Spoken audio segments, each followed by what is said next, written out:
Bryce Swanson, once again, here to give you some information on how to get your children to do chores. Now, something that I've learned over the last year is that what I taught my kids is what they're now doing to their kids.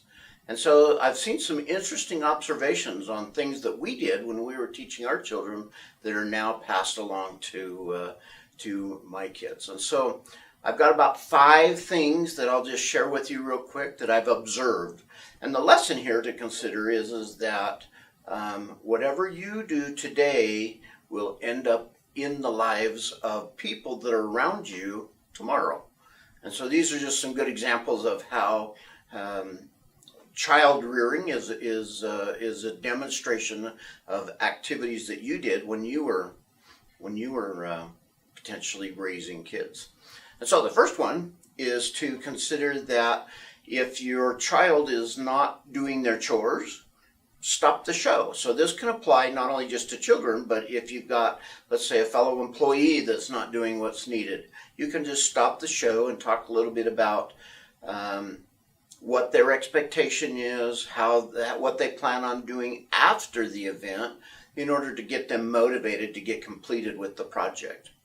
Another thing I've noticed is that if you time their performance, so with children, if you say you've got 20 minutes to get the dishes done, what will happen in 20 minutes if they don't get them done?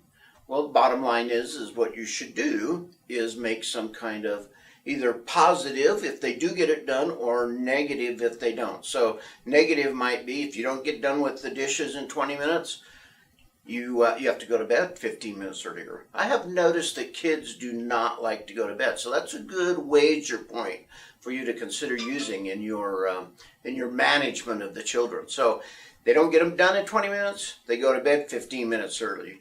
If they do get them done in 20 minutes, they get to stay up, let's say, another 30 minutes. So the benefit is far greater than the negative. Also, I've noticed with employees that if you give them a task and you don't give them a deadline to get it done, sometimes it doesn't always work out for them either. So good incentives, either negative or positive, are a good way to manage kids. Also, structure is a good thing. So kids get home from school, first thing they want to do is dump their backpack and off to go play. However, if they've got chores or homework, that's an excellent time for them to get that done so that they can go do the kinds of things that they want to do. So if you coach them through the process of once you're done with this, then you get to go do the things that you want to do, that will help motivate them to get it done even quicker. In the summer, maybe it's better to have your kids get up in the morning and get them done right off the bat, then they have the whole rest of the day to do it. This also works for employees, giving them not only deadlines, but a good opportunity of when to work on those topics. And so as I've mentioned, using a penalty or a reward system works well with children. And I have noticed that when I did that in the past, it seemed to work fairly well for me, and I'm seeing it work again in my 10 beautiful grandchildren that I have. So from 4 came 10, and all of the lessons that started out with 2. And so it's mathematics. The same applies to employees. Rewards are a good motivator.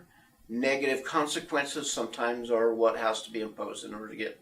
So, Bryce Swanson, here to share a few little nuggets of information about how to motivate your kids to do their chores with a little employee incentives thrown in for those of you who don't have kids and are trying to manage employees at home.